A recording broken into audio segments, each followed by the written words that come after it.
Wassalatu wassalamu ala Rasulillah Sayyidina Muhammad ibn Abdillah wa ala alihi wa sahbihi wa man wala wa la hawla wa la quwata illa billah amma ba'dah. Alhamdulillah pada pagi hari ini kita masih diberi kesehatan oleh Allah, dan juga semoga para siswa juga mendapatkan kesehatan sehingga dapat mengikuti KBM daring pada kesempatan pagi hari ini. Amin Allahumma amin. Untuk pelajaran hadis, kita meneruskan hadis yang ke-68. Tapi sebelumnya kita membaca suratul Fatihah. Kita hadiahkan kepada pengarang kitab dan juga para masyayikh kita. Semoga kita mendapatkan barokah dan manfaat ilmu yang akan kita pelajari pada pagi hari ini. Al-Fatihah. Alhamdulillah minasyaitonir rajim. Bismillahirrahmanirrahim. Alhamdulillahi rabbil alamin arrahmanir rahim maliki yaumiddin. Iyyaka na'budu wa iyyaka nasta'in. Ihdinas siratal mustaqim. Siratal ladzina an'amta 'alaihim ghairil maghdubi 'alaihim waladdallin. Rabbi firli wa liwalidayya wa lil mu'minina amin. Bismillahirrahmanirrahim. Mohon didengarkan dan dimaknai kitabnya. Bismillahirrahmanirrahim. Qala musannifu ta'ala wa nafa'ana bihi wa bi'ulumihi wa bi barakatihi fid dharaini amin. Rabbana iftah bainana wa baina qaumina bil haqqi wa anta khairul fatihin.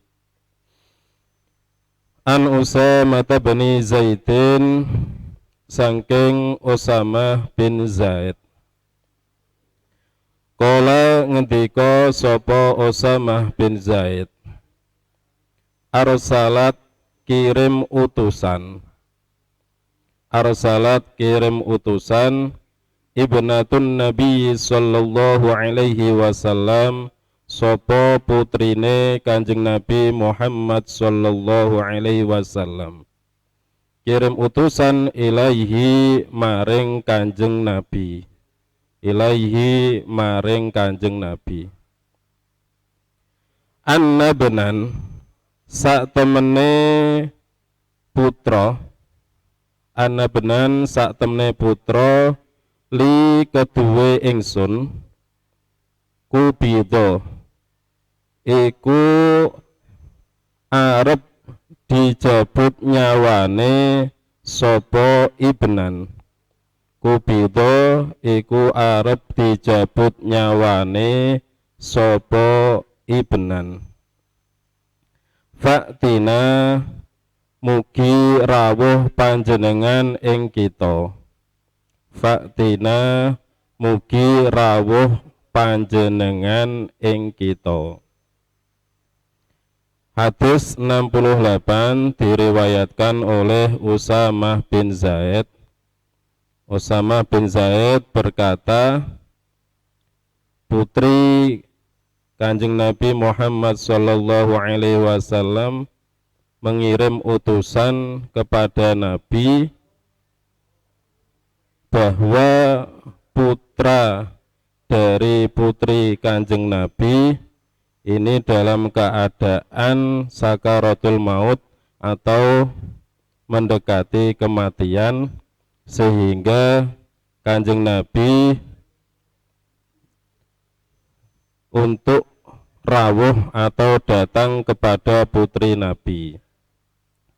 Nah, ini di sarahnya Ibnatun Nabi, putri Nabi, ada yang mengatakan Zainab, juga ada yang mengatakan Sayyidah Ruqayyah, dan juga Sayyidah Fatimah. Tapi itu semuanya adalah putri Kanjeng Nabi. Setelah utusan tersebut sampai kepada Nabi dan mengatakan apa yang disampaikan oleh putri Nabi, fa'arsala, nuli ngutus sapa Kanjeng Nabi utawa kirim utusan sapa Kanjeng Nabi. Fa arsala nuli kirim utusan sapa Kanjeng Nabi yuqri'u hale macaake sapa Kanjeng Nabi. Yuqri'u hale macaake sapa Kanjeng Nabi assalama ing salam. Wa yaqulu lan dawuh sapa Kanjeng Nabi, inna lillahi ma akhadh wa lahu ma a'ta wa kullun 'indahu bi ajalin musamma faltasbir wal tahtasib. Inna lillahi sak temene iku tetep keduwe Gusti Allah. Ma apa perkara akhadha kang ngalap sapa Gusti Allah ing ma. Akhadha kang ngalap sapa Gusti Allah ing ma. Walahu lan iku tetep keduwe Gusti Allah ma utawi perkara a'ta kang maringi sapa Gusti Allah ing ma. A'ta kang maringi sapa Gusti Allah ing ma. Wa kullun utawi saben-saben perkara. Wa kullun utawi saben-saben perkara indahu ing dalem ngersane Gusti Allah. Indahu ing dalem ngersane Gusti Allah bi ajalin iku mangsa utawa nek cara Jawa titi wanci. Bi ajalin iku mangsa musamman kang wis ditetepake. Musamman kang wis den tetepake. Fal tasbir mongko becik sabara sira ibnatun nabi. Fal tasbir mongko becik sabara sira ibnatun nabi. Wal tahtasib lan becik golek ganjaran sira ibnatun nabi.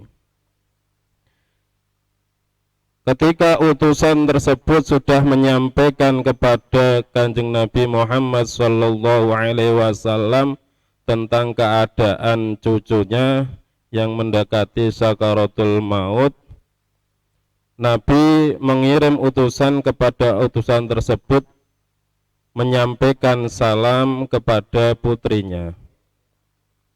Dan Nabi bersabda, semua itu miliknya Allah. Apa yang diambil dan apa yang diberikan Allah itu semuanya milik Allah. Dan semua itu sudah ditentukan oleh Allah. Ajal sudah ditetapkan.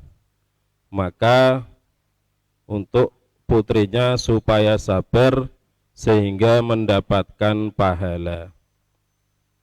Ini jawaban Rasulullah kepada utusan tersebut untuk disampaikan kepada putrinya.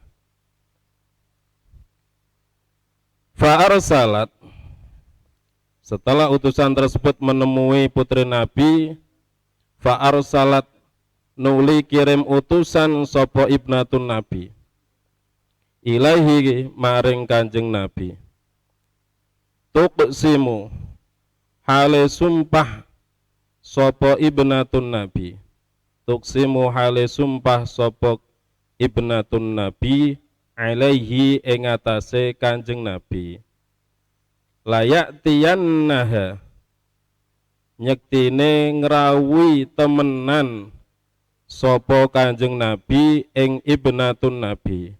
Layak tiyannaha nyektine ngrawuhi temenan sapa Kanjeng Nabi ing ibnatun Nabi.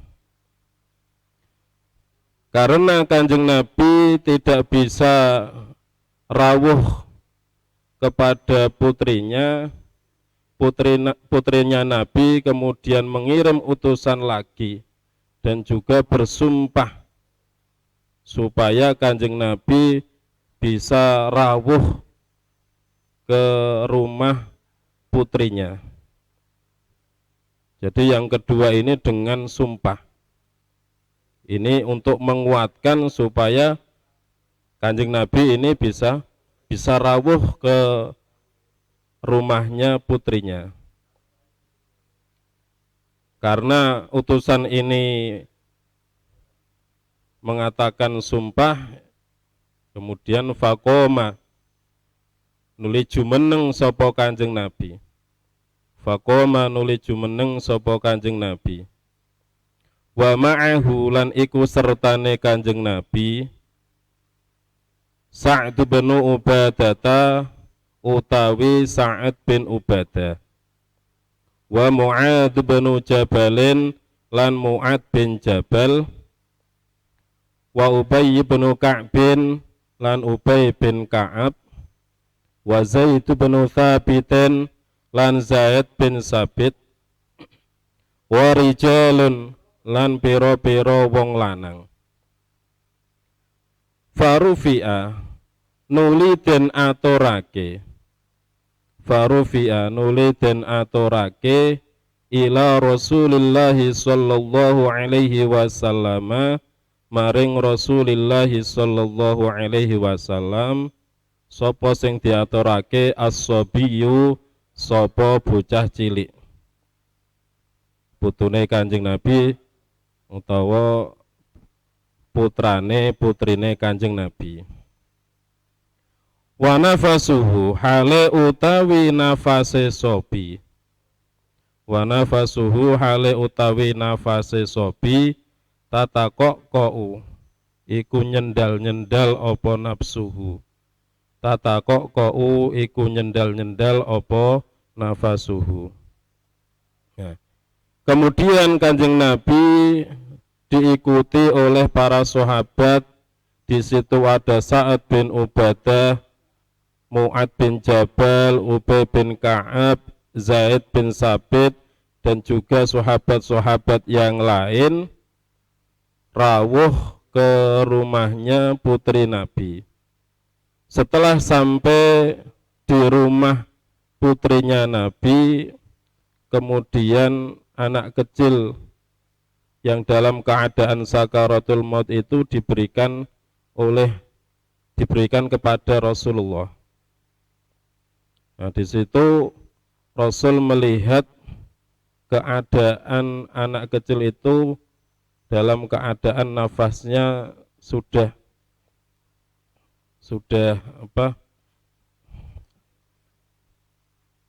secara nafas sudah tidak teratur karena sudah mendekati kematian atau sakaratul maut.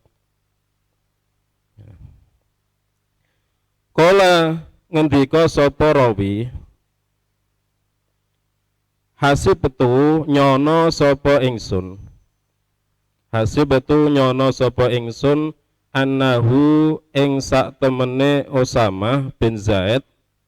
Annahu ing sak temene Usamah bin Zaid kala iku ngendika sapa Usamah ka'annaha kaya-kaya sak temene nafasuhu ka'annaha kaya-kaya sak temene nafasuhu syannun iku kain kang wis rusak, kain kang mengkeret.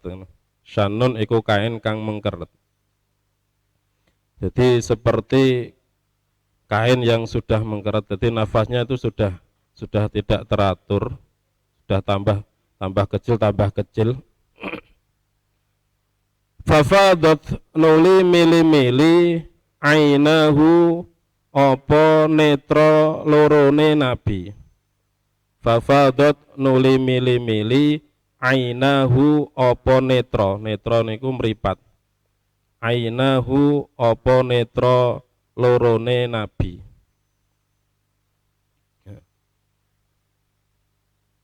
Ketika Kanjeng Nabi diberikan anak tersebut, kemudian kedua mata beliau mengalirkan air, menangis melihat keadaan anak kecil tersebut.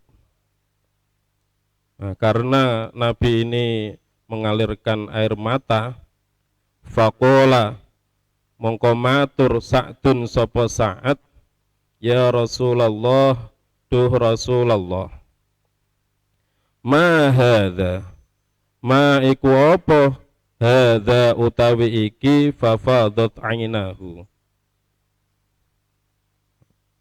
Sa'ad berkata kepada Rasul, kenapa Nabi kok menangis?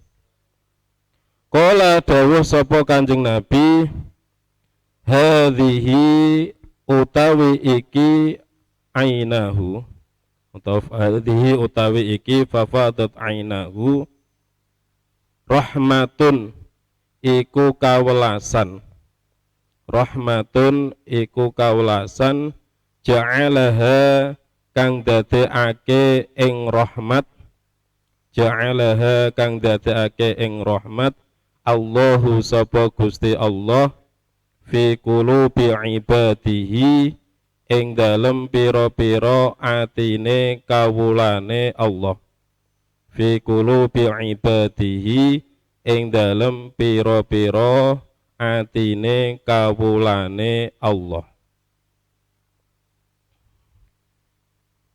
Nah, karena Nabi ini dikritik oleh Sa'ad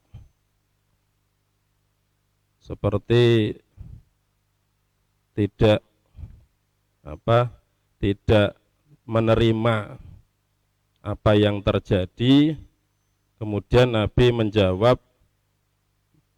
saya menangis itu bukan karena saya tidak menerima takdirnya Allah, tapi ini bentuk rahmat, bentuk kasih sayang yang memang Allah telah menjadikan pada hatinya hambanya.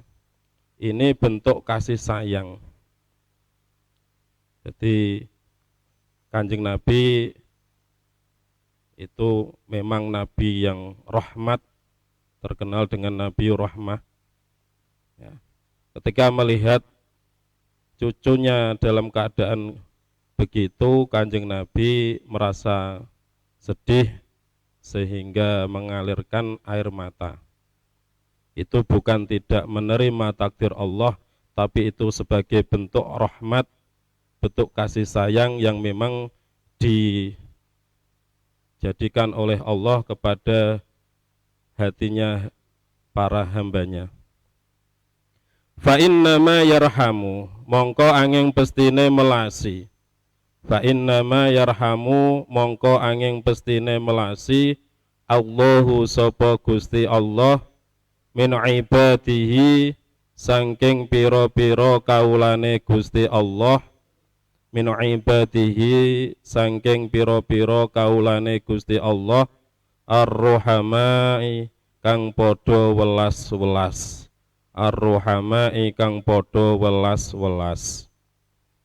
Maka Allah memberikan kasih sayang kepada hamba-hamba yang mempunyai rasa kasih sayang. Jadi ketika orang itu mempunyai rasa kasih sayang, maka akan dikasihi oleh Allah. Dalam hadis 68 ini cerita yang telah saya baca tadi, kita dapat mengambil kesimpulan bahwa ketika yang pertama, ketika kita mendengarkan sesuatu yang berupa musibah, ini kita mengucapkan inna lillahi ma akhadh wa lahu ma ata, atau inna lillahi wa inna ilaihi rajiun, inna lillahi ma akhadh wa lahu ma ata wa kullun indahu bi ajalin musamma fal tasbir wal tahtasib. Jadi ketika ada saudara kita, tetangga kita, teman kita, kita mendengar musibah yang telah terjadi, maka kita kembalikan kepada Allah bahwa semua itu miliknya Allah dan memang sudah ditetapkan oleh Allah. Maka harus kita bersabar. Ketika kita bersabar akan mendapatkan pahala dari Allah. Tidak boleh kita tidak menerima apa yang sudah ditakdirkan oleh Allah. Yang kedua, kita boleh menangis ketika kita merasa sedih atas apa yang terjadi, musibah yang terjadi. Tapi menangis tersebut sebagai bentuk rahmat. Tidak menangis karena tidak terima apa yang telah terjadi, yang telah ditetapkan Allah. Jadi mengalirkan air mata itu boleh. Ketika kita dalam keluarga kita ada yang meninggal, kita menangis, ini dalam kitab fikih boleh. Asalkan menangisnya itu tidak sampai berteriak-teriak. Nah, kalau menangisnya berteriak-teriak, ini hukumnya haram. Sebab menangis dengan cara berteriak-teriak itu seperti orang yang tidak menerima apa yang telah ditetapkan oleh Allah. Jadi ketika ada musibah yang mengenai kita, kita menangis, ini hukumnya boleh, asalkan tadi menangisnya tidak sampai berteriak-teriak. Kalau menangisnya sampai berteriak-teriak, itu hukumnya haram. Malah zaman jahiliyah itu bukan cuma menangis berteriak-teriak, sampai badannya ini dilukai. Pakaiannya disobek-sobek. Nah, ini jahiliyah dan tidak patut kita tiru karena itu hukumnya haram. Kita boleh bersedih tapi jangan berlebihan. Yang ketiga yang dapat kita ambil adalah sebagai manusia, sebagai hamba Allah, kita harus mempunyai rahmat, kasih sayang kepada semua hambanya Allah. Karena Allah menyukai orang yang mempunyai kasih sayang. Diceritakan dalam hadis Abi Jamrah yang kemarin, ada seorang yang merasa kasihan terhadap anjing yang kehausan, kemudian diberi minuman. Nah, besok orang ini akan dimasukkan ke dalam surga. Itu kasihan kepada hewan. Itu saja Allah memberikan surga kepada orang tersebut. Bagaimana kita kasih sayang kita kepada sesama manusia, ini harus kita lakukan karena manusia adalah orang yang paling sempurna, ciptaan Allah yang paling sempurna, sehingga kita harus saling menyayangi, saling mengasihi. Itu inti dari hadis 68 yang dapat kita ambil dan kita terapkan dalam kehidupan kita, sehingga apa yang terjadi kepada kita, kita dapat mengambil hikmah dan juga bisa mengamalkan dengan sepenuh hati. Demikian yang dapat saya sampaikan. Saya akhiri, wallahu muwaffiq ila aqwamit thoriq wal afu minkum. Assalamualaikum warahmatullahi wabarakatuh. Saya kembalikan kepada moderator. Baik, demikian